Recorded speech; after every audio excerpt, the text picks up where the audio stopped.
A lot of what we're hearing about families these days is that everything's changing, that families just aren't what they used to be. Well, things certainly do change, but we think that families are doing remarkably well in light of the challenges they face. And today we're going to show you why we think that. I'm Bob Evans. And I'm Diana Williams. Welcome to Family Times. Ben Oyler was any parent's joy, full of energy, optimistic, a really likable young man. But he was also a hemophiliac. And unfortunately, Ben contracted the HIV virus from a transfusion of tainted blood. Now, AIDS, of course, was the end result, a disease that people knew just enough about at that point to fear. And so Ben's illness was just one of the many struggles his family would face. But the family rallied together.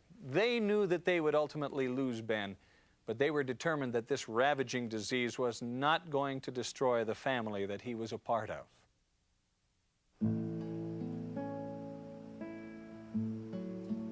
When Chris and Grant Oyler honeymooned in Carmel, California, they were so impressed they decided to raise their children here.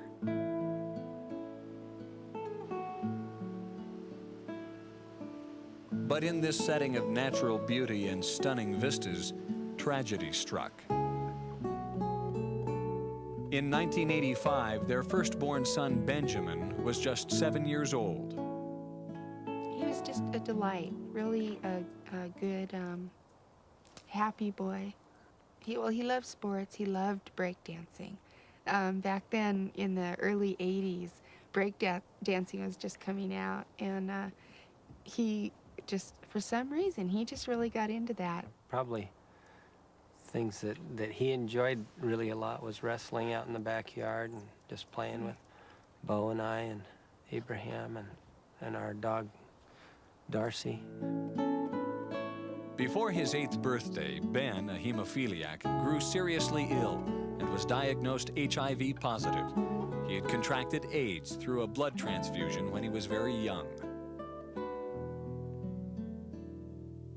Really, the only thing that I knew about AIDS was that you die from it. I think that was probably my greatest fear growing up, as I would meet people that had children that had illnesses or that had, lost them in an accident or something. I just thought, I could never lose a child. That's just something I couldn't do.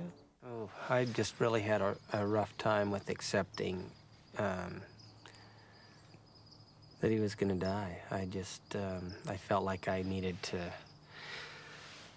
or like that our faith and our prayers, would be answered, and that the Lord would intervene somehow.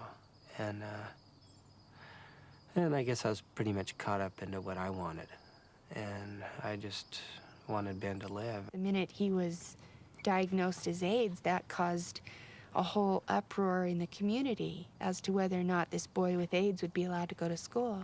And it was determined without our knowledge that he would not be allowed to go to school here. And that was very upsetting. Yeah, there was this night I can remember that my parents sat us down, me and Bo, and while Ben was at the hospital, and explained what he had and what was going on, and that he'd pass away, and that there's no cure for AIDS that has been found, and just to make him feel as good as he can. He was violently sick. I mean, he would vomit everywhere, and he'd, cough. He had the chronic cough, they called it, where you just, hack away, and he wouldn't really even worry about it. To him, it just was, nothing. And he taught us a lot about that, about you just deal with it. I was 4 months pregnant when he was diagnosed, so I went through all this period being pregnant and anticipation of a new baby. I have 3 other kids out there and, total chaos, but I'm sitting on the bed in there playing with Ben, playing, Crazy Eights, and it was the greatest time of my life. When we were together, it's as if, we had this protective bubble over our home or our family that would allow us to just focus on what was the most important things. And we were able to filter out the stresses of, my business failing and bills and just the pressures of that were lifted. I remember one day at the hospital with Ben where he slipped into a grand mal seizure, and there was a big alert at the hospital, and finally Chris came in, and as he was coming back around a little bit, pulling out of this seizure, why Chris was right there with him, and did he say, "I want to go home"? Yeah, yeah. And the doctor kind of looked at me and said, "You can't go home." And then I was right down by Ben's ear, and he said it again, "Mom, I want to go home," very distinctly.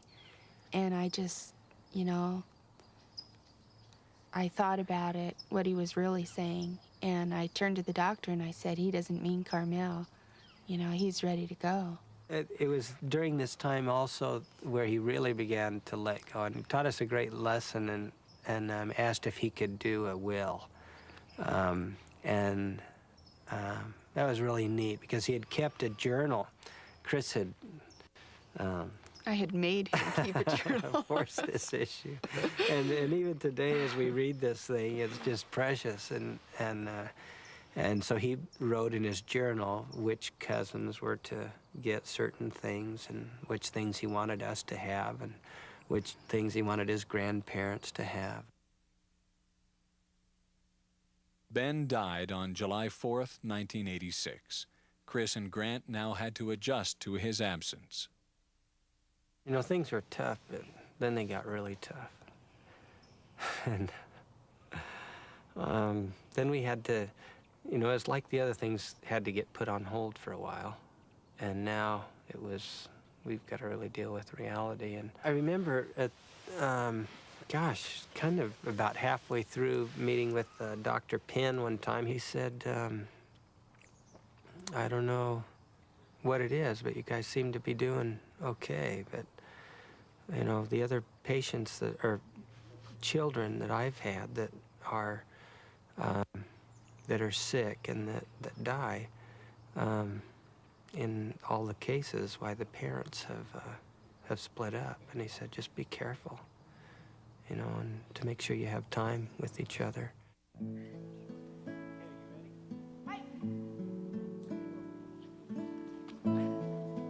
It was like a freeze frame for a year and a half, where our family was able to, because of Ben's illness, really concentrate on our family life. And I can honestly agree with Chris that there just were some of the best experiences of our whole life. I kept a really good journal all during this time, and when I go back and read those entries, I'm amazed of the, not only just making it through the day, but all that we were dealing with. We kind of felt like we were pretty alone in this, and so we had to count on the Holy Ghost. We had to count on the Lord to pull us through this.